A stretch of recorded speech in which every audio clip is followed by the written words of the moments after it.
दर्शकवृन्द नमस्कार। कार्यक्रम समाज र सन्दर्भबाट म नवराज पौडेल उपस्थित भइसकेको छु। मङ्सिर 4 गते नजिकिने क्रममा छ। एकातिर गठबन्धनमा रहेका दलहरू सिट बाँडफाँडको एउटा बडो सकसपूर्ण अवस्थामा छन् भने प्रमुख प्रतिपक्षको रूपमा रहेको नेकपा एमाले पनि यति बेला गठबन्धनको ढोका खुल्लै छाडेको छ। यति बेला विभिन्न राजनीतिक दलहरूले केही समयमै आफ्ना घोषणापत्र पनि सार्वजनिक गर्नेछन्।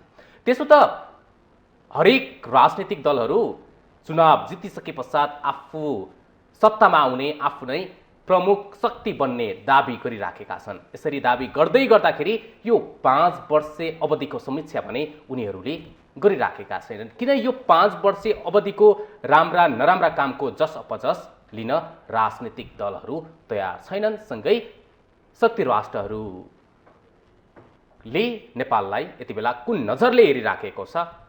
चीनको भ्रमण, यो 4 दिने भ्रमण आज मात्रै लिचान्सु स्वदेश फिर्ता हुनुभएको छ। यसले पनि के इङ्गित गर्दैछ? आज यी यावत विषयको पेरिफेरीमा रहेर संवाद गर्नेछौँ। यसरी संवादका लागि आज हाम्रा अतिथि हुनुहुन्छ राजनैतिक विश्लेषक प्राध्यापक डाक्टर सुरेश आचार्य। आउनुहोस् स्वागत गरौँ आजका अतिथिलाई। डाक्टर साहब, स्वागत छ तपाईँलाई माउन्टेन टेलिभिजनमा। भनिदिनुहोस् त, अब 4 दिनको बसाइ पश्चात आज लिचान्सु स्वदेश फिर्ता हुनुभएको छ। समग्रमा यसलाई कसरी बुझ्ने? हुन त सभामुख अग्निप्रसाद सापकोटाको निमन्त्रणामा उहाँ आउनुभएको छ भनिएको छ। प्रधानमन्त्रीदेखि राष्ट्रपतिदेखि प्रमुख दलका शीर्षस्थ नेताहरूसँग पनि भेट गर्नुभएको छ। कसरी बुझ्न सकिन्छ, कसरी लिन सकिन्छ त्यो उपलब्धि के? अब यो भ्रमण चाहिँ सभामुख अग्नि सापकोटाको चाहिँ निमन्त्रणामा भएको हो र उहाँले 4 बुँदे सम्झौता पनि भनेर गर्नुभयो र अहिले चाहिँ चुनावको चाहिँ मुखमा हैन राजनीतिक पार्टी कोलुसन गरिरहेको सन्दर्भमा मलाई लाग्छ अब कहिलेकाहीँ कुटनीति कस्तो हुन्छ भने अर्काको मान्छेलाई गर्नुभन्दा पनि त्यो आफ्नो पक्षमा पार्नु पर्यो भने विपक्षसँग गरेर पनि आफ्नो गेम गर्न सकिन्छ भन्ने सन्दर्भ जस्तो। अब यो अहिले चाहिँ चीनको भ्रमण चाहिँ शक्ति राष्ट्र हुने प्रतिस्पर्धाकै एउटा लय हो, एउटा क्रम हो। अब नेपालमा एमसीसी पास भएपछि चिनियाहरूको टाउको दुखाइ भएको छ। तर अब नेपालको र चीनको सम्बन्धलाई हेर्नु भयो भने आज कुनै पनि मान्छेले चीनको सम्बन्ध बारेमा ओली सत्तामा आइसकेपछि जुन खालका सम्झौताहरू चीनबाट नेपालसँग भयो त्यसको कार्यान्वयन शून्य देखिन्छ। उल्टै नेपाल चाहिँ नाकाबन्दीमा छ चीनको। तर यो कुरालाई कसैले त्यो नाकाबन्दी त तत्काल खोल्छौ भनेर जानु भएको छ। होइन, कसैले खोलिरहेको छैन। उनले आफ्नो सुरक्षा चासोलाई केन्द्रबन्दीमा राखेको छ। अब त्यही कुरो इन्डियाले गर्नु भने त अर्को कुरा हुन्छ, किनभने हाम्रो सामाजिक आर्थिक अन्य कुराले त्यसको रिजल्ट भोलि आउँछ भने अब चाइनासँग पनि अब अहिले कस्तो भइदियो भने अहिलेको बजारमा करिब चाइनिज मार्केटको सँगसँगै इन्डियन चाहिँ सामानहरूको चाहिँ प्रचुरता चाहिँ नेपालमा छ र त्यही कम्पिटिसनमा इन्डियाले उत्पादन गरे हुनाले नेपालको इकोनोमीमा त्यस्तो चाहिँ त्यसको नेगेटिभ रिजल्ट चाहिँ देखिया छैन। तर एउटा देशले अर्को देशलाई कुनै पनि कारण चाहिँ नाकाबन्दी लाउनु भनेको चिनियाले नेपाललाई सहजसँग लिन सकेको छैन भन्ने चाहिँ हो। अब यसलाई हाम्रो राजनीतिक चाहिँ वृत्तले नि यसलाई विश्लेषण गरेका छैन, कहीँ पनि भनेको छैन भने कुटनीति लेभलमा नि यो कुरा आएको छैन। त्यसले गर्दा यो चाहिँ रहस्यमयी कुरोको रूपमा देखिन्छ। मात्र चाइनाको चाहिँ सुरक्षा चासो र नेपालको एक चीन नीति सबै राजनीतिक पार्टीले प्रतिबद्ध गरे तापनि जुन खालको चाहिँ राजनीतिक ध्रुवीकरण चाहिँ भयो बिचमा, ओलीको चाहिँ आगमनपछि ओलीले अलि बढी नै चीनसँग सम्बन्ध कायम गरे र जति पनि सम्झौताहरू भए, रेल पानी जहाजका कुराहरू आए। अब एउटा चाहिँ कुरा के देखिन्छ प्रश्न भने ओली हिजोको दिनमा सत्तामा आउँदा चाहिँ राष्ट्रवादको ठुलो नारा लगाएका थिए। अब त्यो नारा चाहिँ इन्डिया विरोधमा थियो र त्यो इन्डिया विरोध गरेको ओलीको त्यो कुरालाई चाहिँ के रूपमा चाइनिजहरूले ट्रस्ट गरेको रूपमा देखिन्छ। केही रूपमा उसले गर्न खोजेको देखिन्छ। तर निरन्तरता ओली र चाइनाको सम्बन्ध ओलीले त्यो मेन्टेन गर्न सकेनन्। त्यसले गर्दा के हो भने पछिल्लो चाहिँ दिनमा जुन खालको राजनीतिक घटनाहरू भयो त्यसबाट चीन झस्किएको सन्दर्भ छ। किन भन्दा अब इन्डियाको मात्र होइन, अमेरिकाको लगायत अन्य राष्ट्रले नि अब भनेको अर्थात् जताबाट कुरा घुमाई फिराई गरे पनि यति बेला चीन शक्ति राष्ट्र बन्ने होडमा छ। त्यो त पक्कै छ। उसले चाहिँ भिन्न सन्दर्भमा अमेरिकालाई काउन्टर दिने काम गरेकै छ। त्यसले गर्दा अब नेपालको चाहिँ अब यो चासो पनि चीनको त्यहीसँग रहेर सन्दर्भ रहेर देखिन्छ। र के हुन्छ भने कुनै पनि राष्ट्रको चाहिँ जे भए पनि सहज रूपमा जानको लागि आफ्नै खालको मान्छे होस् भन्ने चाहिँ आफ्नै फर्को मान्छे होस्, आफूलाई फेभर गर्ने होस् भन्ने यो दैनिक व्यवहारमा हुन्छ भने एउटा देशले अर्को देशलाई त्यो सम्झनु चाहिँ गाह्रो कुरो भएन। तर नेपालको चाहिँ र चीनको सम्बन्धको कुरालाई हेर्नु भने बिपी कोइरालाले स्थापना सुरुवात गरेको नेपाल चीन सम्बन्ध, त्यसपछि राजाहरूको पनि केही राम्रो सम्बन्ध रहेको चीन र त्यसको यो टर्निङ पोइन्टमा ओलीको आगमनपछि केही कुराहरू हुन्छ कि भन्ने चाहिँ लागेको थियो। तर त्यसले कुनै रिजल्ट दिएन। किन कुनै पनि सम्बन्ध भनेको चाहिँ परिणाममुखी हुनुपर्छ। किनभने अब त्यसले गर्दा नेपाललाई चाहिँ चीनले त्यसरी पत्याएर सबै कुरा गरेको चाहिँ मैले देख्दिनँ। तर अब एउटै अब कम्युनिस्ट पार्टी माओको नाम लिएर अब केही माओवादी चाहिँ नेताहरू अब उनीहरूको सम्बन्धको कुराले गर्दा हिजोका दिनमा चाहिँ केही भएको हो कि भन्ने देखिन्छ। तर अब चाइना चाहिँ हिजो राष्ट्र संस्थापति चाइनाको एउटै दृष्टिकोण, चाइनाको कूटनीतिको पक्षलाई कुरा हेर्नुहुन्छ भने अनि उसले पनि अब हिजो चाहिँ कङ्ग्रेससँग पनि उसको चाहिँ नराम्रो सम्बन्ध भएको कुरा चाहिँ होइन। तर समग्र रूपमा त्यो पार्टी भन्दा नि चाइनाले चाहिँ नेपाललाई नै समग्र रूपमा विश्वास नगरेको भन्ने मलाई लाग्छ। किनभने जुन खालको यो नाकाबन्दी छ नि, यो चाहिँ यो नाकाबन्दी नै एक किसिमले कसैले भनिरहेको सन्दर्भ छैन, यसलाई कसैले बोलेको पनि छैन, कसैले भन्ने हिम्मत गरेको पनि छैन। त्यसले गर्दा अब एउटा किनभने नेपाललेबाट त्यस्तो किसिमको हुने कुरा त देखिँदैन। तर किन त्यो नाका चाहिँ खुलिरहेको छैन, त्यसको कारण चाहिँ के होला? मात्रै एउटा सानो सुरक्षाको कुरालाई लिएर नेपालबाट त्यत्रो खतरा महसुस गर्नु भनेको चाहिँ जुन किसिमको चाहिँ इन्डियासँगको सम्बन्ध र अमेरिकासँग जुन किसिमका कुराहरू भए त्यसले पक्कै पनि चाहिँ चीन चाहिँ नेपालसँग झस्केको हुनसक्छ र उसले एक किसिमको आफ्नो किसिमको स्थिति स्थापना गर्दा उसले उसको स्लो कूटनीति, यो स्लो कूटनीतिको एउटा प्रयास हो। सभामुखबाट आए पनि राष्ट्रपति विद्या भण्डारीलाई भेटेर, पोलिटिकल पार्टीलाई भेटेर मेबी अब त्यहीभित्र जसरी हिजोको चाहिँ चीनको कूटनीति कम्युनिस्टलाई सिमेन्ट गर्ने सन्दर्भमा यहाँको राजदूतहरूबाट पहल भएको देखिन्छ। अब त्यो हिजो चाहिँ अलिकति आक्रामक थियो भने अब यसलाई चाहिँ स्लो केही गर्न सकिन्छ कि भन्ने एउटा प्रयास पनि हुनसक्छ होइन, त्यसको चाहिँ पहल पनि हुनसक्छ। अब त्यसले गर्दाखेरि किन भन्दा अब अहिले चाहिँ कोलुसनको सन्दर्भमा पनि प्रचण्डबाट आएका अभिव्यक्तिहरूले के देखिन्छ भने प्रचण्ड कङ्ग्रेससँग कोलुसन गरे पनि प्रचण्डको नेचरले त्यो कोलुसनप्रति प्रचण्ड एकदम 100% इमानदार हुन्छ। यो राजनीतिक दलका नेताहरूको चर्चा हामी फेरि गरौँला, ती चरित्रका बारेमा कुरा गरौँला। यी शक्ति राष्ट्रहरूले नेपालको भू राजनीतिक अवस्थालाई राम्रोसँग बुझेका छन् कि हाम्रा राजनीतिक दलहरू, दलका शीर्षस्थ भनिएका नेताहरूले त्यो कुरा मनन गर्छन्?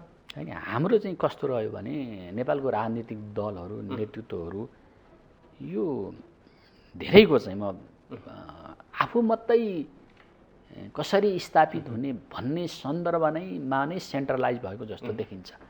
मैले यो बिचमा जति नेताहरू चाहिँ भए विभिन्न पोलिटिकल पार्टीहरूले त्यसलाई देशलाईको मर्यादा बचाउने, देशको हितमा सम्झने भन्दा पनि आफू चाहिँ कसरी पदमा टिकिरहने, चुनाव कसरी जित्ने, त्यो लय कसरी मिलाउने भन्नेमा नै धेरै पोलिटिकल पार्टीहरू त्यसमा सेन्ट्रलाइज भएको देखिन्छ। त्यसले गर्दा मैले के लाग्छ भने त्यो पोलिटिकल पार्टीभित्रलाई पनि ती देशहरूले ट्रस्ट गरेको चाहिँ देखिँदैन। उनीहरूको अब युटर्न छ। अब मैले ओलीकै सम्बन्धको तपाईँलाई विश्लेषण गरेँ भने अब ओली चाहिँ हिजो कुनै दिन इन्डियासँग उहाँको नजिक सम्बन्ध भनिन्छ महाकाली सन्धिको व्याख्यालाई हेर्दा, पछि युटर्न भएर राष्ट्रवादको सवार भएर चाहिँ इन्डियालाई गाली गरेको देखिन्छ। अनि चाइनासँग चारातारा गरेर त्यो पनि उहाँले पछि फेरि त्यो विभाजनपछि, पार्टी विभाजनपछि उहाँ चाहिँ फेरि चाहिँ इन्डियासँगै लम्पसार परेको देखिन्छ। फेरि अब यो यावत कुराहरू गर्दै गर्दाखेरि यी शक्ति राष्ट्रका ती समकक्षीहरू कोही आउँदै गर्दाखेरि नेपालमा उनीहरू शानसँग आउँछन्, आफ्ना कुराहरू पनि पुरा स्मार्ट तरिकाले राखेर जान्छन्। हाम्रा प्रधानमन्त्रीहरू हाम्रा मन्त्रीहरू विदेश भ्रमणमा जाँदा आफ्ना समकक्षीहरूसँग भेट गर्दै गर्दाखेरि नेपालका समस्याहरू उनीहरू समक्ष राख्न सक्ने त्यो ल्यागत राख्छन् कि के हुन्छ? होइन, अब वास्तवमा के हुन्छ भने कुटनीतिमा चाहिँ प्रायोरिटी भनेको आफ्नो देश फर्स्ट हो कि, नेसन इज फर्स्ट भनिन्छ। जति पनि कदम चालिन्छ नेसनको स्वार्थ लिएरलाई चालिन्छ। कुटनीतिको त्यही नै हो धर्म, होइन? किनभने हामीले आफ्नो स्वार्थलाई अरू राष्ट्रसँग चाहिँ लिएर हामीले आफ्नो स्वार्थ सिद्धि गर्न आफ्नो देशको हितमा काम गर्ने कुरा कुटनीतिले समग्र रूपमा जति डाइनामिक भयो नि त्यसैले नै रिप्रेजेन्ट गर्छ। तर अब हामीले सधैँ हाम्रो नेतृत्वले सधैँ त्यो गरिरह्यो भन्ने चाहिँ मलाई लाग्दैन। कतिपय मान्छेले कतिपय सन्दर्भमा भने पनि होला। त्यसले गर्दा मैले के भने अलिकति नेपालको कुटनीति सत्ताको चाहिँ साँगुरो घेराभित्र छ, त्यहाँ चाहिँ लेनदेनको चाहिँ घेराभित्र देखिन्छ। अब मैले पार्टिकुलर धेरै नेतृत्वहरूले त्यसरी प्रष्टसँग राखेर प्रष्टसँग कुटनीति गरेको देखिँदैन र हाम्रो चाहिँ अहिले परराष्ट्र नीतिको एकदम कन्क्रिट फर्म पनि छैन। त्यसमा चाहिँ एउटा नेसनल चाहिँ कन्सेन्सस भन्छ नि, सहमति पनि देखिन्न। अनि त्यो नेसनालिटीको पर्सपेक्टिभ पनि व्यक्तिबीच चाहिँ फरक छ। ओलीले एक किसिमलाई राष्ट्रवाद भन्छन्, देउवाले अर्कोलाई राष्ट्रवाद भन्छन्। अब प्रचण्ड र अरूको अर्कै किसिमको राष्ट्रवादको व्याख्या छ। त्यसले गर्दा के हुन्छ भने अब जबसम्म यो खालको बुझाइ, जबसम्म यो खालको सोचाइ र यो राष्ट्रको स्वार्थको लागि जबसम्म कमननेस हुँदैन, अब यहाँ चाहिँ व्यक्तिगत पावर स्वार्थको कुरा हुने हुनाले कुनै पावर सेन्टरबाट कहिले आइडियोलोजिकल बेस र केही बेसबाट नै हाम्रो कुटनीति चाहिँ सञ्चालन भएको देखिन्छ। त्यसले गर्दा कतिपय अन्तर्राष्ट्रिय फोरममा कतिपय गतिविधिमा नेपालले भने जस्तो उपस्थिति देखाएर जुन खालको चाहिँ कुटनीतिमा हाम्रो खालको जुन खालको प्रोटोकल प्रधानमन्त्री राष्ट्रपतिबाट मेन्टेन गर्नुपर्ने हो त्यो पनि नभएको देखिन्छ। त्यसले गर्दा यसमा चाहिँ नेपाली नेताहरूले करेक्सन गर्नुपर्ने हुन्छ, होइन? यो चाहिँ किनभने एउटा राष्ट्रले अर्को राष्ट्रसँग सम्बन्ध गर्न त्यस्ता प्रोटोकलहरू मेन्टेन गर्ने हुन्छ र आफ्नो राष्ट्रिय स्वार्थलाई चाहिँ समग्र राष्ट्रिय स्वार्थलाई लिएर राजनीति गर्नुपर्ने हुन्छ, ताकि म पदमा दोहोरिन्छु, म चुनाव जित्छु भन्ने मात्रै मान्यताबाट कुटनीति भने यो चाहिँ देशको लागि दुर्भाग्यपूर्ण हुन्छ। अब चुनावको कुरा गरौँ, हेर्नुहोस् त गठबन्धनभित्र एउटा सकसपूर्ण अवस्था छ। के पाक्दैछ त्यहाँ? आज टुङ्गिन्छ भोलि टुङ्गिन्छ भनेको हप्ता दिन भइसक्यो। हेर्नुहोस् त अब गठबन्धन, अब मैले भने गठबन्धन भनेको चुनाव जित्ने रणनीति हो।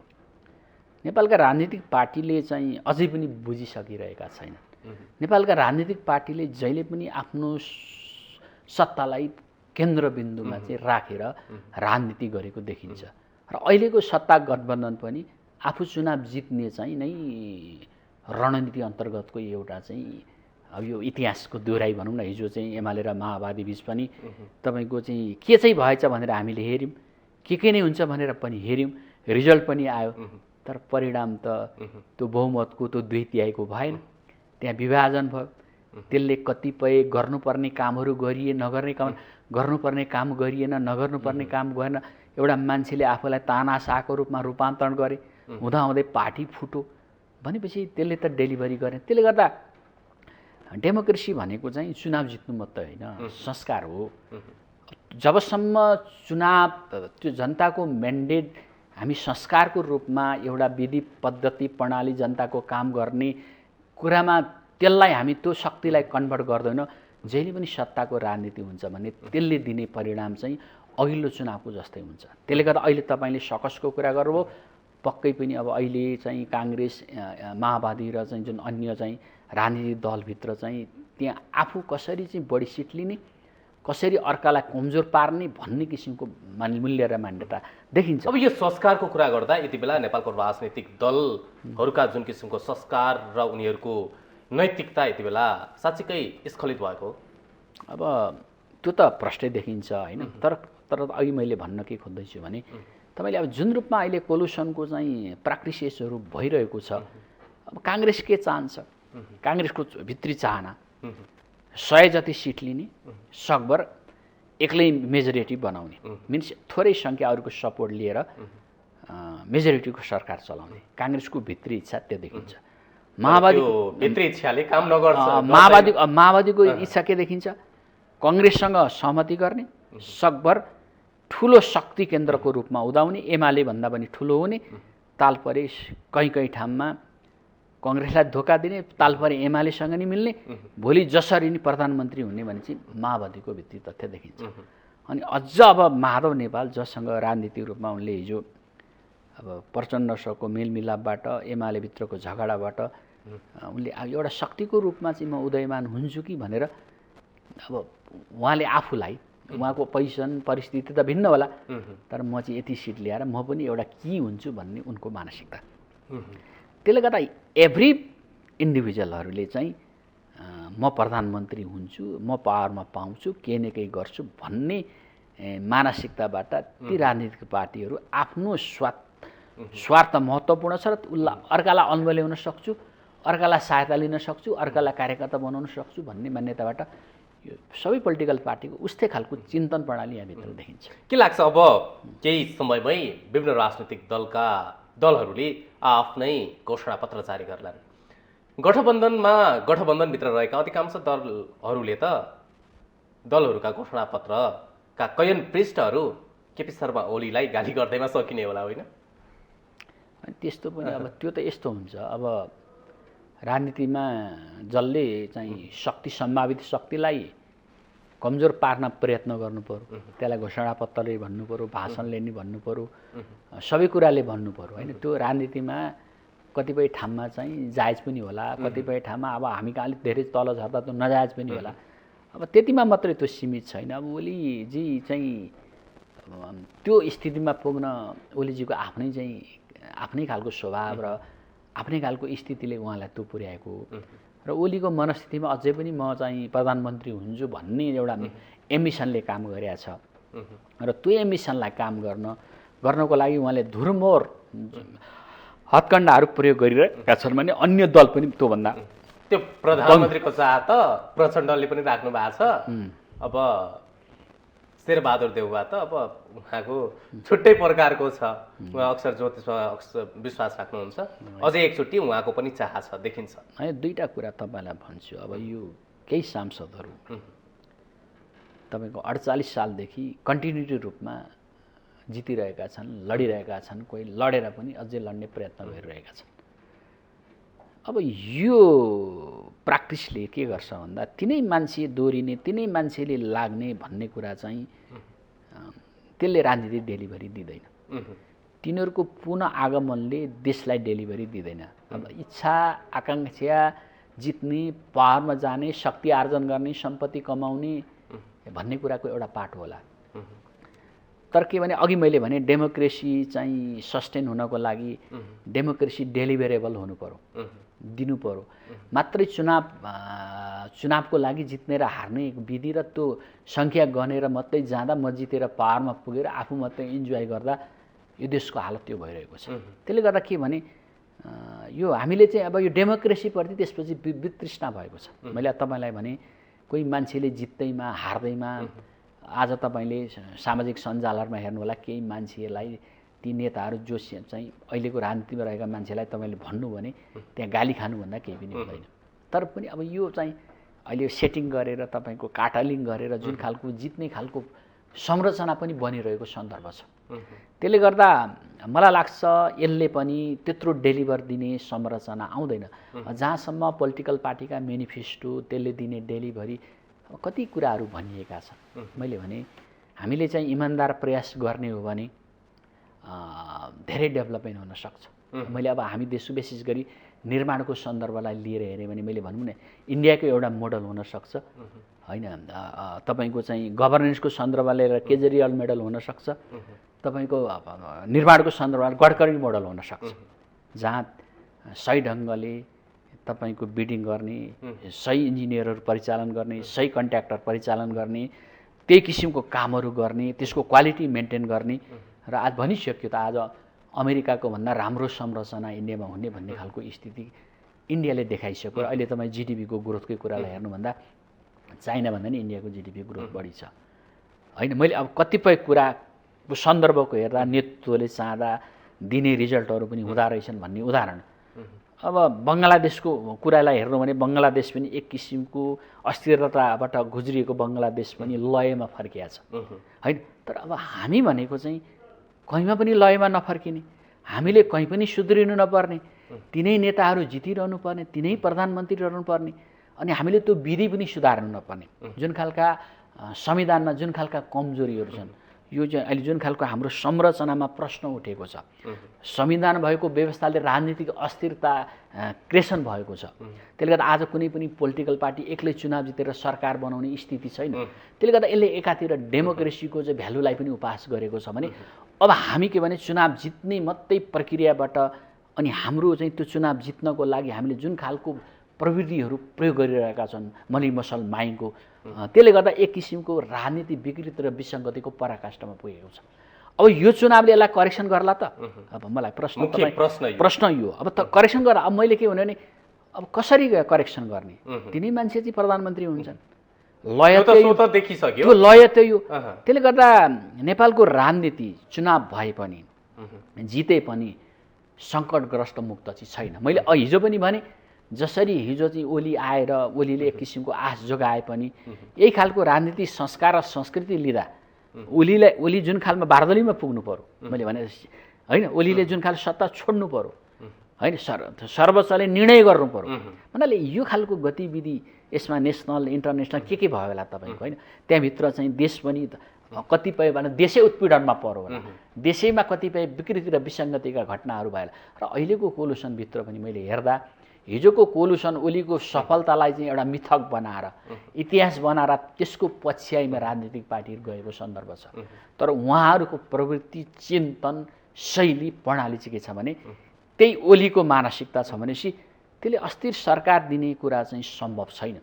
त्यहीभित्र पनि अब पावर सेयरिङको कुराले अब एउटा सभामुख हुँदा, एउटा राष्ट्रपति हुँदा के हुँदो रहेछ भनेर हामीले यो संसदबाट, यो सदनबाट पनि हेरिसक्यौँ। त्यसले गर्दा हामी त्यो कोलुसन प्र्याक्टिस गरे पनि कोलुसनको त्यो जेन्टलमेन इम्प्लिमेन्टेसनमा चाहिँ हामी लाग्न सक्ने स्थिति छैन। त्यसले गर्दा जिते अब हिजो चाहिँ अब यो कोलुसनबाट कङ्ग्रेस माओवादीले जिते पनि फेरि त्यसैको सरकार हुन्छ भन्ने ग्यारेन्टी वारेन्टी पनि म देख्दिनँ होइन। भोलि कस्तो किसिमको पोजिसन आउला। त्यसले गर्दा हामी अस्थिरताकै बाटोमा जाने क्रममा चाहिँ छौँ। अब प्रत्येक विकृतिले अब यो जुन जटिलताहरूबाट पनि केही नयाँ कुरा आउला कि होइन। अब यो चिन्तन, अब यो सोचाइ आयो कि, सकारात्मक सोच केही आयो कि? किन भन्दा हिजो ओलीको त्यो कारण भयो भने भोलि हुन्छ कि अब यस्तो खालको सामाजिक अहिले जुन खालको चाहिँ अब अहिले स्वतन्त्रहरूको चाहिँ जुन खालको सहरी क्षेत्रमा युथहरूमा जुन खालको यो सत्ताप्रति नेगेटिभिटी भइरहेको सन्दर्भमा अलिकति परिवर्तन हुने हो कि भन्ने कुरा चाहिँ त्यसले चाहिँ सकस गराएको छ। त्यो ठुलो पावर चाहिँ अब हामी टिक्दिनौँ भन्ने मानसिकता चाहिँ त्यो नेतृत्वलाई दिएछ। तर त्यसले अब एउटा एक किसिम हामीले गल्ती गऱ्यौँ, अब हामी सुध्रिनुपर्छ भन्ने मानसिकताको एउटा ठाउँ हुनसक्छ होइन। त्यहाँ गल्तीबाट सिक्ने ठाउँ हुनसक्छ। तर नेपालको राजनीतिको ट्रेडिसनलाई हेर्दा त्यति छिटो होला। किन भन्दा त्यसको लागि नेतृत्व परिवर्तन हुनु पर्यो। नेतृत्व परिवर्तन हुने सम्भावना मैले कुनै पनि पोलिटिकल पार्टीबाट देख्दिनँ। त्यसले गर्दा त्यही हिजोकै प्रवृत्ति चाहिँ दोहोरिने हुँदा सत्तामा कोही मान्छे प्रधानमन्त्री भएर, कोही मान्छे राष्ट्रपति भएर देशमा चाहिँ कायल प्लट होला जस्तो चाहिँ लाग्दैन। तर जे होस्, अब चुनावले चाहिँ चुनावकै काम चाहिँ अब त्यो चाहिँ पुरानोबाट नयाँ रिप्लेस गर्ने हो, राम्रो गर्ने चाहिँ कन्टिन्युटी हुने हो, नराम्रो गर्नेलाई जनताले दण्डित गर्ने हो। एउटा विधि र प्रणाली हो। डेमोक्रेसीको चाहिँ सुन्दर पक्ष भनेकै चुनावले चाहिँ परिणाम ल्याउने हो र जसले चाहिँ राम्रो गर्छ त्यो मान्छे आउने, जसका राम्रा एजेन्डाहरू चाहिँ पारित हुने भन्ने प्रचलन हो। तर हाम्रो त्यो अवस्थालाई पनि अब यो कोलुसनले अब त्यो राम्रो मान्छे पनि छनौट हुने स्थितिलाई यसले ब्रेकअप गर्छ। त्यसो भए राजनीतिक दलका नेतृत्वले आफ्ना ती असल व्यक्तिहरू, असल नेताहरू चिन्छ, तर त्यस्ता व्यक्तिहरूलाई अवसर दिँदैन पनि भन्छ होइन। अब यस्तो हुन्छ, अब तपाईँ पावरकै कुरा भएपछि आफ्नो पिछुल्लो अघिलाई टिकट दिनु पर्यो, आफ्नो पक्षका लागि टिकट दिनु पर्यो। त्यो टिकट दिनको लागि जो पोलिटिकल पार्टीको सभापति छ, जो मेजोरिटीमा छ, त्यसैकै मान्छेले बढी टिकट पाउने भए, धेरै पाएपछि त्यसले नै बढी टिकट जितेर आउने भए, अनि तिनीले नै संसदीय दलमा जित्ने भयो भनेपछि त राजनीति सहज भयो। त्यसले गर्दा अब त्यति परिवर्तनको त्यति सहज यात्रा चाहिँ छैन। तर जुन खालको कोलुसन गठबन्धनको कुरा छ त त्यो गठबन्धनभित्र पनि मलाई लाग्छ चाहिँ इमान्दार प्रयास हुन्छ जस्तो लाग्दैन। र हिजोको मूल्याङ्कन, हिजो एमाले र माओवादीबाट जुन मूल्याङ्कन गरेर उनीहरूले जसरी जिते, अहिले समाजवादी माओवादीलाई काङ्ग्रेसले जुन सिट दिइरहेछ, अब त्यो समाजवादीको 1000 भोट पनि छैन, उनले सिट पाएपछि त्यो सिटमा एमाले जित्ने हो कि होइन, त्यो धेरै सिटमा त्यस्तो ठाउँमा एमाले जित्ने हो कि भनेर भोलि जुन परिकल्पना गरेको छ अनि कङ्ग्रेस र एमालेको बराबर सङ्ख्या हुन सक्ने स्थिति पनि हुनसक्छ। अब राजनीति अब मैले भने यो परिणाम के ल्याउँछ भन्न सकिँदैन। त्यसले गर्दा अहिले जुन खालको त्यहाँभित्र उनीहरूको शङ्का र उपशङ्का छ, त्यही पार्टीभित्र पनि अर्को गठबन्धन हुनसक्छ, तीभित्र पनि कम्युनिस्ट पनि मिल्न सक्छन्। त्यसले गर्दा यवाद सम्भावनाहरू त्योभित्र पनि छ। किन भन्दा त्यहीँभित्र पनि गठबन्धनभित्र नि को प्रधानमन्त्री हुने भन्ने ठुलो प्रतिस्पर्धा भएको कारणले कहाँबाट यसलाई पछारौँ भन्ने खालको आफू चाहिँ सेफली जो जितेर अर्कालाई चाहिँ कहीँ दुई बल्ड्याङ खेलाउँ कि भन्ने मानसिकता पनि मैले यसो हेरेर अब यो माओवादीहरूको यो चरित्रले, प्रचण्डको चरित्रले हेर्दा म त्यो हो कि जस्तो पनि कहिलेकाहीँ लाग्छ है मलाई चाहिँ। तर अब हेरौँ परिणाम होइन। अब कोलुसनले चाहिँ अब अहिले टिकटमै सकस छ, उनीहरूले सबै ठाउँमा चाहिँ अहिले कति ठाउँमा चाहिँ उनीहरूले 100 ठाउँमै कतिमा चाहिँ घोषणा गरे, 65 ठाउँमा गर्न सकेका छैनन्। र उहाँको चाहिँ क्लस्टर राखेर चाहिँ गरिएको छ र कतिपय ठाउँमा समाजवादी र माओवादीले आफू जित्दै नजित्दै पनि दावा गरेको स्थिति छ। अनि काङ्ग्रेस पनि यदि एक्लै चाहिँ म उठ्न सक्ने तागत र क्षमता, हैसियत र लागत राखेको देखिँदैन। त्यसले गर्दा के हुन्छ भने अब यसले चाहिँ भोलिको त्यो अनि अर्कोतिर कङ्ग्रेसमा सम्भावना म के देख्छु भने अब यो थोरै चाहिँ 80-85 सिटमा गऱ्यो भने कतिपय ठाउँमा विद्रोह हुने स्थिति पनि मैले चाहिँ सुनिरहेको छु होइन। त्यो चाहिँ भण्डीमा लड्ने, कसमा लड्ने, अब यो चाहिँ विभिन्न के अरे अहिले चाहिँ स्वतन्त्र पनि छ, अर्को चाहिँ त्यो बिपी कङ्ग्रेसमा पनि छ, त्यस्तो टिकट लिने पनि प्र्याक्टिसेसहरू नपाउने मान्छेले प्रयास गरिरहेको भन्ने पनि सुनिरहेको छु। त्यो त कङ्ग्रेसकै नेताहरूले बरु गठबन्धन ठिक छ, मेरो क्षेत्रमा मैले टिकट पाएन भने कङ्ग्रेसमा विद्रोह हुन्छ त भनिसके। त्यसले गर्दा के भने त्यसले गर्दा मैले हिजो जसरी भयो त्यति सहज यात्रा छैन र मैले भने राजनीति चाहिँ सरल रेखामा बग्दैन होइन। हिजो चाहिँ माओवादी र एमाले कोलुसन गर्दा एक किसिमको परिणाम आयो, हिजो स्थानीयमा एउटा परिणाम भने अब त्यही चाहिँ लएर त्यहीमा राजनीति जान्छ भन्ने चाहिँ छैन। अब यसलाई चाहिँ वेट र सीकै उस स्थितिमा हेरौँ। तर जे भए पनि नेपालको राजनीतिले जुन कोर्स पुरा गर्नुपर्ने हो, एउटा चाहिँ 5 वर्षको चुनावले एक किसिमको परिवर्तन, एजेन्डामा परिवर्तन, देशको समग्रतालाई मूल्याङ्कन गरेर देशलाई अगाडि बढाउने क्रममा त्यस खालका गतिविधि, त्यस खालको राजनीतिक दलहरू, त्यो खालका उम्मेदवारहरू आउनुपर्ने हो। त्यसले गर्दा मैले के भने कतिपय 48 सालदेखि जित्दै गरेका उम्मेदवारहरू तिनै मान्छेले टिकट पाउने त्यही खालको राजनीति घुमिरहँदा एउटा परम्परागत राजनीति मात्रै भएको म देख्छु। डाक्टर साहब भनिदिनुहोस् त, अब यति बेला चुनाव पछाडि हामीले यो गर्छौँ ऊ गर्छौँ भनेर त अहिलेदेखि नै भनिसकेका छन्। अब यिनी राजनीतिक दलहरूले यो 5 वर्षको समीक्षा गर्न चाहिँ किन हिचकिचाउँछन्? त्यो त अब अहिले चाहिँ तपाईँले नभने पनि एजेन्डामा गइरहेछ।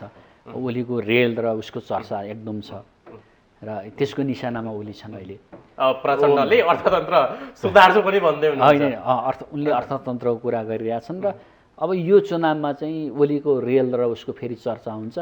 त्यो चाहिँ कार्यान्वयन गर्ने भन्दा नि व्यङ्ग्यको रूपमा चाहिँ त्यो चुनावमा आउँछ पक्कै। र ओलीले यो एजेन्डा हो भनेर त्यो एजेन्डालाई फेरि लिएर जान सक्छन्। अब त्यसले जनताको पिपुलको म्यान्डेट पाउन, पत्याउन चाहिँ अत्यन्तै गाह्रो हुन्छ। त्यसले गर्दा किनभने अब अहिले सकसमा पोलिटिकल पार्टी एमाले पनि सकसमै छ। एमाले आफूलाई घेराबन्दी पारेको भन्ने बुझिएको छ र उसले त्यही खालको सोचाइ गरेको छ। त्यसले गर्दा त्यहीँभित्रका कतिपय कार्यकर्तामा निराशा पनि देखेको छु होइन। ओलीले जुन बोल्छन् होइन, बोलेर हिँडिरहेका छन्। अब हिजो बोल्दै गर्दा स्थानीय इलेक्सनमा त त्यो रिजल्ट आएन, भाषणले मात्रै हुँदैन भन्ने पनि त्यसभित्र निराशा पनि छ। तर परिणाम जे भए पनि जनमत त नेकपा एमालेको छ भन्न पनि पछि पर्दैन नेकपा एमाले। तर त्यो भनेकै स्थिति हो। अब हार्नेले त्यो भन्ने, जित्नेले जित्दा मैले जितेँ, हार्दा धाँधली भयो भन्ने हाम्रो चाहिँ त्यो चाहिँ एउटा परम्परा नै हो। त्यसलाई सहजै स्वीकार गर्ने हाम्रो डेमोक्रेटिक कल्चर पनि छैन। त्यसले गर्दा यो कुरा त अझै रहन्छ। तर जे भए पनि अब यो कोलुसन रहने भयो र अघि मैले तपाईँले जुन नेसनल इन्टरनेसनल जुन खालको चाहिँ यो एक किसिमको स्थिति नेपाल रहेको छ, अब कतिपय राष्ट्रहरूको योले जितिदियोस् अथवा यो आयोस् भन्ने खालको सन्दर्भको कुरा पनि होला। तर अब मैले हेर्दाखेरि अब अलिकति यो जे जस्तो भए पनि कोलुसन इमान्दारपूर्वक भयो भने कोलुसनको सरकार हुने स्थिति चाहिँ रहन्छ। प्रश्न फेरि पनि त्यही अघिकै, यी राजनीतिक दलहरूले 5 वर्षको समीक्षा चाहिँ किन गर्दैनन्? आफ्ना काला कर्तुत देखिन्छ भन्ने डर हो? होइन, त्यो त मैले के भने आफ्नो चाहिँ इतिहासको विश्लेषण यिनीहरूले गरे देखिँदैन। किनभने उनीहरूले बिर्सिन्छन्। जनता पनि नेपालको चाहिँ बिर्सिने हो क्या। अब हिजो ओलीले भने ओलीको धेरै विरोध भयो, तर अब अहिले त्यो जनताले बिर्सिसके क्या। हाम्रो नेपाली जनताको पनि कस्तो छ भने त्यसलाई मूल्याङ्कन गरेर भोट दिने चलन छैन। हावा जता जल्छ, कसले कति आश्वासन दिन्छ, कोसँग कसले बढी खर्च गर्छ कोसँग चाहिँ कस्तो खालको पावर छ नेपाली जनतामा त्यो किन भन्दा अब नेपाली जनतालाई पनि के भइदियो भने एकपल्ट चुनाव आउँछ अब अलिकति मैले सहरी क्षेत्रमा भन्दिनँ ग्रामीण क्षेत्रको कुरा हामी रमाइलो गरौँ न त यसलाई खर्च गराउँ न त भन्ने खालको चाहिँ जनताको मानसिकता पनि देखिन्छ। त्यसले गर्दा त्यस्तो मानसिकता किन भयो किनकि आम सर्वसाधारणले के सोच्छन् अब जित्ने पनि यिनीहरू नै हुन् लुट्ने पनि यिनीहरू नै हुन् भन्ने त्यो मानसिकताले काम गरे हो। त्यो पनि होला। अब हाम्रो परम्परा भयो कतिपय ठाउँमा चाहिँ अब हाम्रो जुन खालको चेतनाको स्तर छ जुन खालको समुदाय छ अब उसले चाहिँ बुझेको पनि छैन होइन। अलि पोलिटिकल इलाइट्सहरूले ठेकदारी प्रणालीमा भोट ठेक्का लिने त्यहाँ चाहिँ केही गरिदिने सानातिना काम गरिदिने लोभ देखाउने यो पुरानो परम्परा चाहिँ अब हामी होइन यो साउथ एसियाको पोलिटिक्समा नि देखिन्छ। भन्नुको अर्थ अझैसम्म पनि राजनीतिक चेत आम नागरिक समक्ष अझै पुगेको छैन होइन। कतिपय मैले निर्णायकको कुरा गर्नुहुन्छ भने निर्णायक चाहिँ शक्ति चाहिँ किनबेचकै शक्ति हुन्छ। तपाईँले गाउँतिर हेर्नुभयो भने त्यस्तै खालको समुदायहरू भोटको केन्द्रबिन्दुमा हुन्छ। प्रत्येक पोलिटिकल पार्टीले तिनीहरूलाई टार्गेट दिएका हुन्छन् अनि त्यहाँ धारा दिने होम पाइप दिने यस्तो तपाईँको चाहिँ धाराको पाइप दिने खानेपानीको के दिने सानातिना कुरा गर्ने चामल दिने लुगा लत्ता कपडा दिने यो खालको चाहिँ प्र्याक्टिस चाहिँ भएको देखिन्छ। अब यो चाहिँ चुनावमा यो खालको भएको हुन्छ र कतिपय सन्दर्भमा त्यो भोट चाहिँ निर्णायक भएको देखिन्छ। त्यसले गर्दा नेपालमा चुनावमा पनि अत्यन्तै बढी खर्च हुने होइन। त्यसले गर्दा अर्कोतिर भ्रष्टाचारलाई बढुवा दिने सांसद हुनको लागि ठुलो रकम चाहिँ खर्च गर्नुपर्ने नभए जित्ने ग्यारेन्टी नहुने भन्ने खालको मानसिकता देखिन्छ र करोडौँ खर्च भएको एउटा निर्वाचन क्षेत्रमा अब अस्ति मेयर उपमेयरमै ठुलो खर्च हो भने अब सांसदमा त्योभन्दा बढी एमाउन्टको खर्च। त्यसले गर्दा यो पनि एउटा राजनीतिक ठुलो विकृतिको रूपमा चाहिँ हाम्रो राजनीति आएको देखिन्छ। त्यसले गर्दा अब यो पनि करेक्सन गर्ने किनभने सबैलाई जित्नुपर्ने हुन्छ। चुनाव आचार संहिता त छ त्यो आचार संहिताले त्यसलाई छुन सकेको देखिँदैन किनभने निर्वाचन कार्यालयको पनि त्यस्तो खालको कार्यालय संरचना पनि छैन र त्यसले पर गएर हेर्न पनि सक्दैन। कसैले भनेका अनुगमन गर्ने पनि छैन जबसम्म कसैले गुनासो गर्दैन जबसम्म ती कुराहरू सञ्चार माध्यममा सम्प्रेषण हुँदैन तबसम्म निर्वाचन आयोग त चुपचाप त हुन्छ। निर्वाचन आयोगले अहिले चाहिँ एक दुईवटा कुरा चाहिँ अहिले नहुने कुरो गरेर देख्छु। अब पोलिटिकल पार्टीकै नेतै या मन्त्री नै जान पाइँदैन भने चाहिँ त्यो चाहिँ अति सख्त हो। संसारको कुनै पनि निर्वाचन आयोगले चाहिँ अब मोदीलाई कहाँ रोकेको छ इन्डियन निर्वाचन आयोगले त्यो इभन तपाईँको चाहिँ वेस्टर्न अमेरिकन लगायत डेभलप कन्ट्रीमा त्यो छैन। अब यिनीहरूले चाहिँ नभएको नियम चाहिँ ल्याएछन्। अन्य कुरा यस्ता खर्चका कुराहरू पैसा बाँडेका कुराहरू यस्तो चाहिँ यिनीहरूले चाहिँ पहिला ल्याएर होइन त्यसलाई चाहिँ पक्रिने त्यो उम्मेदवार खारिज गरिदिने त्यस्तो खालको गऱ्यो भने त्यो हुन्छ। अनि नेतालाई जान नदिने त्यसले चाहिँ तात्विक अन्तर पार्दैन। त्यसले गर्दा उसको पनि अब त्यहाँ सबै पोलिटिकल पार्टीले विरोध गरेर देख्छु त्यस कुरालाई। त्यसले गर्दा निर्वाचन आयोगले नि यस्ता कुरामा चाहिँ सचेत हुनुपर्छ र समग्रमा मैले भन्दा के भने अब यो मैले अब यो 5 वर्षको प्रत्येक चाहिँ के भने यो पिरियोडिक इलेक्सनको अर्थ के भन्दा हामी परिवर्तन खोज्ने हो होइन। डिफ्रेन्ट पोलिटिकल पार्टी त्यो परिवर्तनको महसुस यो 5 वर्षमा आम नागरिकले पाए ती प्रतिनिधिको महसुस होइन। यस्तो चाहिँ हो त अब ओलीले जितेको ओली त सत्ता बाहिर भए 23 सिट भएको कङ्ग्रेसले सत्तामा ल्याए होइन। अब मैले के भने अब यो कोलुसन चाहिँ के हो भन्दा कोलुसन भयो यसको अर्थ सत्ताकै निरन्तरताको प्रयास भइरहेछ। अब मैले भने राजनीति चाहिँ अब सिधा रेखामा त हिँड्दैन र पनि यसो हेर्दा अब यो कोलुसन भयो भने कोलुसन भारी हुने सम्भावना चाहिँ धेरै छ होइन। अब कोलुसनले इमान्दार प्रयास गर्यो भने मैले पनि अब त्यहाँभित्र पनि माधव नेपालले 18 सिट लिने माओवादीले त्यो लिने भने कतिपय कङ्ग्रेसले चाहिँ पाउने ठाउँमा त्यसले पाउँदा अब त्यो चाहिँ घाटा फेरि चाहिँ त्यही कोलुसनलाई हुन्छ किनभने माधव नेपालको चाहिँ राजनीतिक रूपमा त्यत्रो भोट चाहिँ छैन। 1-2वटा सिट उनले जित्लान् 18-20वटा सिट लिए भने अनि त्यो सिट चाहिँ एमालेले जित्यो भने चाहिँ कङ्ग्रेसलाई त्यो घाटा हुन्छ होइन। त्यो रियलाइजेसन चाहिँ त्योभित्रको कोलुसनले गरेका छैन। दावा गरेका छन् उम्मेदवार अब क्याडर त भइहाल्छ अब अर्को पार्टीले भोट हालेर जित्छु भन्ने मानसिकता छ। अब हिजो चाहिँ अब नगरपालिका भनेकोले चाहिँ कहीँ अब कतिपय ठाउँमा लो कभरेज हुन्थ्यो भने अब यो गाउँमा त हाई कभरेज पनि हुन्छ।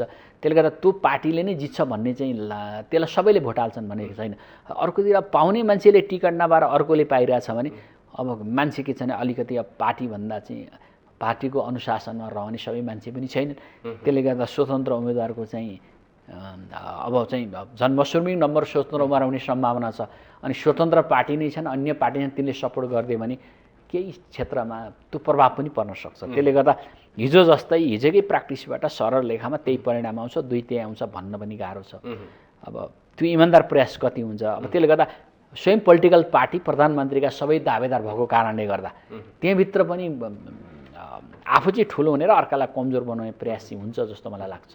त्यो भएको नि देख्छु र कतिपय सन्दर्भमा यदि टिकट लिएको सन्दर्भमा को पोजिसन राम्रो हुन्छ, ओली र प्रचण्डको त्यो एलायन्स पनि भइरहेछ भन्ने पनि हल्ला पनि सुनिरहेछ फेरि बिचमा अर्को खालको एलायन्स भएको छ भने। किन भन्दा राजनीतिमा जे पनि हुन्छ किनभने अब प्रचण्डको चाहिँ त्यो डाइनामिजमभित्र त उनी पर्छ। भोलि आफू प्रधानमन्त्री हुन पाइन, कङ्ग्रेसले दिएन भने उनको चाहिँ त्यो अर्को फड्को पनि हुन्छ।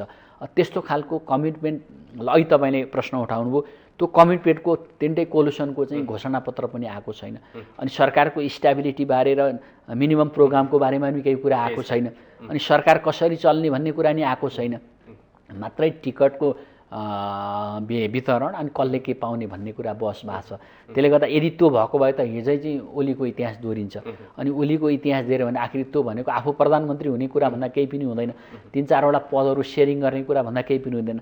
त्यसले दिने चाहिँ त्यो अस्थिरता हो। त्यसले गर्दा त्यो अस्थिरताबाट जोगाउन त्यो पोलिटिकल पार्टीले पनि हिजोको गल्तीबाट सिकेर चाहिँ अगाडि बढ्नुपर्ने हुन्छ। तर अब त्यो फुर्सद भयो जस्तो चाहिँ मलाई लाग्दैन। अब यति बेला राजनीतिक दलका शीर्षस्थ भनेका नेताहरूले सार्वजनिक ठाउँमा अभिव्यक्ति दिँदै गर्दाखेरि अर्थतन्त्रका बारेमा पनि बोल्नुहुन्छ। अब हामीले चुनाव जितिसकेपछि हामीले अर्थतन्त्रलाई लयमा ल्याउँछौँ भन्नुहुन्छ। कहाँबाट यो निर्वाचनमा ती घोषणापत्रहरूमा अर्थतन्त्र सुधार गर्ने ती बुदाहरू पनि समेटिन्छन्? अनि त्यो त अब त्यो चाहिँ समेटिनुपर्ने, मैले भने अर्थतन्त्र चाहिँ मुख्य कुरा हो देश चल्ने होइन। तर त्यो बारेमा पोलिटिकल पार्टिजहरू चाहिँ यो चाहिँ सिरियस भएको देखिँदैन। अब मैले चाहिँ अब माओवादीको स्पष्ट आर्थिक नीति नै छैन होइन। अलिकति आर्थिक नीति भएको कङ्ग्रेसले ल्याउने हो। अनि त्यो एमाले पछ्याएकै कङ्ग्रेसकै आर्थिक नीति हो। उनले जे भन्यो भने त्यही लयमा हिँड्यौँ। र अब जुन खालको लिबरलाइजेसनको स्थितिबाट नेपालमा जुन उद्योगहरू चाहिँ धाराशायी भए होइन, सरकारले स्थापना गरेका उद्योगहरू निजीकरणबाट धाराशायी भए। अब अन्य नयाँ खालका उद्योगहरू, सेवा सम्बन्धी कतिपय उद्योगहरू चलेर देशको राजस्वमा कर्मचारीलाई तलब खुवाउने स्थितिमा त पुग्या हो। तर हामीले हाम्रो आवश्यकता अनुसारका उद्योग कल कारखाना, हाम्रो जुन इकोलोजिकल जोन छ त्यसैलाई एड्रेस गर्दै हामी त्यसो त केही दिन अगाडि प्रधानमन्त्री शेरबहादुर देवालले त भनिसक्नुभयो यहाँ कर्मचारीलाई तलब पाउन विदेशबाट ऋण ल्याउनुपर्छ भने। त्यो हिजो पञ्चायतले नि भएको। अब अहिले चाहिँ तपाईँको जुन खालको चाहिँ स्थिति आयो त्यसले त्यो कुराहरू भयो। किन भन्दा अब हामी चाहिँ भनौँ न जुन खालको चाहिँ राज्यले नीति लिन्छ त्यो नीतिले त्यसलाई निर्धारण गर्छ। अब हामीसँग कुनै खालको चाहिँ उत्पादनमुखी स्वदेशी उद्योग नहुँदा अनि त्यो हामीले गरेका उद्योगलाई पनि सरकारले फ्रेन्डली नीति नलिँदा, अघि तपाईँले अस्तिकै बजेटको सन्दर्भलाई हेर्नु हो भने विदेशबाट उत्पादन भएको चिजलाई चाहिँ छुट दिएछ अनि स्वदेशी उसलाई कर लगाएपछि त्यो चाहिँ कहाँ हुन्छ त? त्यसले गर्दा त्यो भनेको त सिधै चाहिँ देशमाथि चाहिँ गद्दारी राजनीतिक पार्टीकै मान्छेबाट भइरहेको छ, अर्थमन्त्रीबाटै भइरहेको छ, पार्टीबाटै भइरहेको छ भने जबसम्म हामी यसरी एउटा व्यक्ति कमाउने कार्यमा लाग्छौँ होइन, अर्कालाई फाइदा दिएर लाग्छौँ भने देशले आर्थिक उन्नति गर्न सक्दैन। अब उद्योगको सम्भावना नभएको नि होइन, चाइनासँग इन्डियासँग ठुल्ठुला उद्योगहरू होलान्, उनीहरूसँग हाई टेक्नोलोजी तर हामीसँग पनि हाम्रा सम्भावनाका उद्योगहरू खोलेर हामीले पनि त कमाउन सक्ने स्थिति त नेपालमा छ नि। तर त्यसलाई राज्यले कसरी संरक्षण गर्नुपर्ने, राज्यको सही नीति त आइ नसकेका छैन। हिजो चाहिँ 48 पछि के आयो, त्यसपछि चाहिँ अब यो माओवादी विद्रोहले मजदुरका अधिकारका अन्य कुराले गर्दा त यहाँ धेरै कुरा बिग्रिएको स्थिति छ।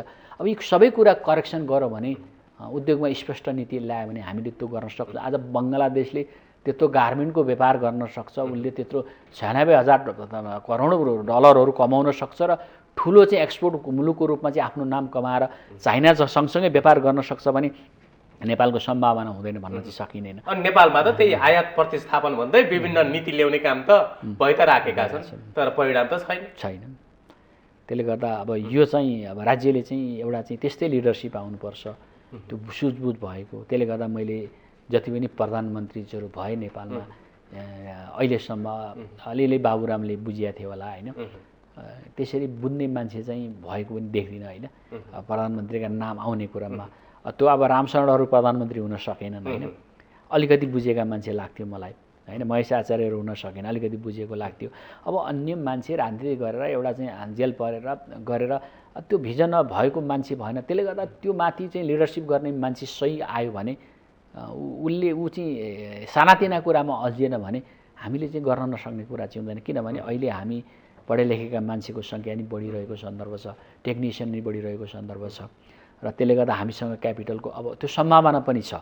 तर अब हामीले इन्डियालाई चाइनामा उत्पादनमा त्यही खालका लयका उद्योग गऱ्यौँ भने हामी त्यसमा प्रतिस्पर्धा गर्न सक्दैनौँ। त्योभन्दा विकल्पका उद्योगहरू कल कारखाना गरेर हामीले कतिपय ठाउँमा चाहिँ अझ अन्य मुलुकमा नि हामीले सप्लाई गर्ने उद्योगहरूलाई हामीले त्यो प्लानिङ गर्न सक्छौँ। तर अब त्यस्तो खालको चिन्तन भएको र त्यस्तो खालको प्लानिङ भएको राजनीतिक प्रणाली भन्नाले स्थिर राजनीतिक प्रणाली आउनु पर्यो। त्यो स्थिर राजनीतिक प्रणाली चाहिँ चुनाव जिते पनि भएन होइन। अब हिजो चाहिँ कङ्ग्रेस सरकार हुँदा नि कङ्ग्रेसले टिकाउन सकेन। अब त्यो बिचमा अब कङ्ग्रेस सकेन, हामी सक्छौँ भनेर ओलीले त्यो नारा दिएर राष्ट्रवादको नारा त्यो पनि टिक्न सकेन। त्यसले गर्दा हामीलाई आवश्यकता चाहिँ त्यो हो, त्यो खालको स्थिर राजनीति, स्टेबल लिडरसिप, भिजनरी लिडरसिपको आवश्यकता चाहिँ राज्यले खोजिरहेछ, राज्यले पर्खिरहेछ। अब त्यो अहिलेको अनुहारबाट त म त्यो देख्दिनँ, त्यसले गर्दा। तर पनि कति वर्ष लाग्यो? अब वर्षको कुरा नगरौँ, अब मैले तल पनि हेर्दा त्यो देख्दिनँ। किनभने अब यो जटिल स्थितिमा हामी छौँ, हामी जटिल स्वार्थमा छौँ, ठुलो कुण्ठा पाएर बसेका छौँ। राजनीतिकमा जो लागेका छन् त्यो चाहिँ सेवाभन्दा नि मेवा खाने मान्यताबाट गाइडेड भएका मान्छेहरू धेरै भएको कारणले गर्दा अनि राजनीतिमा नि त्यो एउटा चाहिँ वेलफेयर मेन्टालिटी भएका मान्छे भन्दा पनि आर्जन गर्ने मेन्टालिटी मान्छेको हाबी भएको कारणले गर्दा अब राजनीतिले त्यो कोर्स लिन्छ जस्तो चाहिँ लाग्दैन। किन भन्दा धेरै विकृत संरचना चाहिँ त्यो राजनीतिभित्र, लिडरसिप प्रत्येक पोलिटिकल पार्टीको लिडरसिपभित्र त्यही खालका विकृत मानसिकताहरू त्यहाँ रहेका छन् र त्यहाँ सबै मान्छेहरूको ध्येय नै कार्यकर्ता विकृत मानसिकताहरू सच्चिन त्यो लिडरदेखि तल कार्यकर्तासँग कसरी कमाऊ भन्ने भ्यालु चाहिँ मैले देख्छु। भनिदिनुहोस् त, त्यो विकृत मानसिकता सच्चिन चाहन्न अथवा होइन त्यसलाई त अब मैले भने नि अहिले चाहिँ तपाईँले यो अहिले बालनको क्रेजको कुरा आयो नि, कतिपय अहिलेको युथहरूले त्यो एउटा कुरालाई हेरेर गरिरहेछन्। किन भन्दा त्यो किन आयो भने अलिकति देशलाई बुझिरहेछन्, यो नेताहरूबाट डेलिभर हुँदैन वाक्क दिक्क भनेर त्यो सपोर्ट गरे हो नि त। त्यसले गर्दा अब राजनीति चाहिँ अब त्यसले अब कुनै त्यसरी नै लिडरसिप गर्ने मान्छे आयो भने त राजनीतिमा परिवर्तन पनि हुन्छ। तर यही ट्रेडिसनल सिस्टमबाट चाहिँ त्यही लिडरसिपबाट फाइल बढुवा भएका नेता व्यक्ति आयो भने त त्यो धेरै समय पनि त नलाग्दो रहेछ नि। अनि त्यो त नेपाल 5 वर्षमा कालपलट हुन्छ। मैले कहिलेकाहीँ केजरीवाल सम्झिन्छु। केजरीवालले गरेको विकासको तपाईँलाई हेर्नु भने स्कुल सुधारको कुरालाई हेर्नु भने मनेश सिसोदियाको नाम आउँछ त्यहाँ। उसले 5 वर्षमा कति परिवर्तन गरेको छ सार्वजनिक स्कुललाई, स्वास्थ्यलाई होइन गर्न सकिँदो रहेछ। निर्माणको क्षेत्रमा त्यही नितिन गडकरीलाई हेरे हुन्छ भनेपछि गर्न सक्ने मान्छे एउटा क्याबिनेटबाट मन्त्री त्यो अवसर पाए पनि हुँदो रहेछ। अब हामी कहाँ चाहिँ कतिपय मान्छेले यहाँ अलिअलि चर्चामा आए पनि त्यो मान्छेको कन्टिन्युटी भएन, त्यो पनि चाहिँ रहेन, त्यो गर्न सकेनन्। तर के भने हामी शुद्ध ढङ्गले अब मैले भने अहिलेको लिडरसिप जुन छ त्यो लिडरसिपले चाहिँ अब मैले जति गरेँ अब देशको लागि गर्छु भनेर चाहिँ पारदर्शी ढङ्गले म अब केही गर्ने देशकै लागि गर्छु भने चाहिँ धेरै पोजिटिभ भाइब्रेसन चाहिँ ल्याउँछ होइन, धेरै पोजिटिभ भाइब्रेसन ल्याउँछ। तर के भने अब सत्तामै सधैँ पुग्छु भन्ने र टिकिरहन्छु भन्ने मान्यताले त्यसले विकृतिलाई निम्ति आउँछ। अब पोलिटिकल पार्टीमा सभापति हुनु पऱ्यो, पार्टीमा जित्नु पऱ्यो, संसदलाई टिकट दिनु पऱ्यो, त्यसमा पैसा बाँड्नु पऱ्यो, पैसा कलेक्सन गर्नु पऱ्यो भनेपछि त्यसको तपाईँको जुन खालको भेसियस सर्कल छ नि, त्यसको जुन खालको चेन छ नि, त्यो नेक्सेस छ नि, त्यो नेक्सेस त ठुलो छ। अनि त्यो नेक्सेसमा जितिसकेपछि त्यो नेक्सेसलाई सेवा गर्दा गर्दै चाहिँ अनि जनताको कुरा हुने कुरा चाहिँ गाह्रो छ। अब यो भनिदिनुहोस् त, चुनावमा टिकट पाउनको लागि नेताको त्यो नेतृत्वको प्रिय हुनुपर्दो रहेछ, पैसाको खोलो बगाउनु पर्दो रहेछ, त्यो त्यही नै हो। त्यो पनि एउटा क्राइटेरिया चाहिँ छ नेपालमा होइन। मैले तपाईँलाई अब यसले यति लियो भन्दिनँ, किनभने टिकट पाउने मान्छेको पैसा नै मापदण्ड हुँदो रहेछ। त्यो टिकट पाउने लय हेर्दा मैले कतिपय अस्ति स्थानीय इलेक्सनमा मैले सुने यति करोड र यो अध्यक्षको टिकट लियो, यति मेयर लियो भन्ने देख्यो भने पक्कै पनि पोलिटिकल पार्टीको लिङ्केज अब सभापतिलाई भजाउने पनि होला नि त तलका कार्यकर्ता, तैँले टिकट पाउँछु भनेर भन्ने होलान्। त्यसले गर्दा त्यो एउटा बृहत संरचनाभित्र चाहिँ त्यो खालको चलखेल पाइन्छ। अब मान्छे राजनीति गरे हुन्छ, अब त्यो राजनीति गर्ने मान्छेले आय आर्जन पनि गरे हुन्छ। अब त्यो गरेपछि अलिकति हिस्सा त्यो बुझाएर कसैले पार्टीलाई चन्दाको रूप भनेर अथवा त्यो गरेको देखिन्छ र कसैले चाहिँ त्यसैलाई नै राजनीतिक आय आर्जन मानेर राजनीतिमा टिकिरहने प्रयास गरेको देखिन्छ। त्यो चाहिँ कङ्ग्रेस एमाले लगायत सम्पूर्ण पोलिटिकल पार्टीमा छ। यो सत्य हो, यो सत्य हो। अब यो सत्य पार्टीले बोल्दैन, तर यो किनभने यसमा हुने गतिविधिले हामी निहाल्न सक्छौँ र कतिपय मान्छेले त्यसरी अफर गरेर अब अहिले त झन् यो झन् समानुपातिक भन्ने सिस्टम आयो। त्यो समानुपातिक सिस्टमभित्र त कि त्यस्तै मालामालवाला आए कि त्यस्तै चाहिँ रिलेसन भएका आए भन्नाले त्यसले गर्दा मैले अघि पनि फोकस गरेको जनताबाट नजितिकन यसरी प्रोफेसनल ल्याउँदाखेरि यस्ता गलत ढङ्गका मान्छेहरू आउने अनि पछि संसदको पनि किनबेच गर्न सकिने स्थिति झन् जटिल हुन्छ। त्यसले गर्दा मैले एउटा विकृति र अस्थिरताको जड चाहिँ हिजो चाहिँ हामीले ल्याएको सुधारिएको डेमोक्रेटिक सिस्टम भने चाहिँ विकृतिको सिस्टम ल्यायो। नेपालमा त्यो सिस्टम जबसम्म करेक्सन हुँदैन र अर्को सिस्टम एउटा देशले प्रधानमन्त्री चाहिँ 2 पल्टभन्दा हुनुहुन्न भइरहनु भन्दा बढी नदिनु जबसम्म नियम बिग्रिँदैन अनि सबै मान्छेहरू चाहिँ 30औं वर्षका मान्छेहरू प्रधानमन्त्रीको रेसमा दगुरिरहने स्थिति हुन्छ। त्यसले गर्दा त्यसले चाहिँ ल्याउने नेगेटिभ रिजल्ट हुन्छ। किन भन्दा अब यो अमेरिकन सिस्टम त्यसै आएको रहन्छ होइन, किनभने 2 पल्टभन्दा राष्ट्रपति हुन पाउँदैन भन्नेले त्यसले धेरै विकृतिहरूलाई कन्ट्रोल गर्दो रहेछ।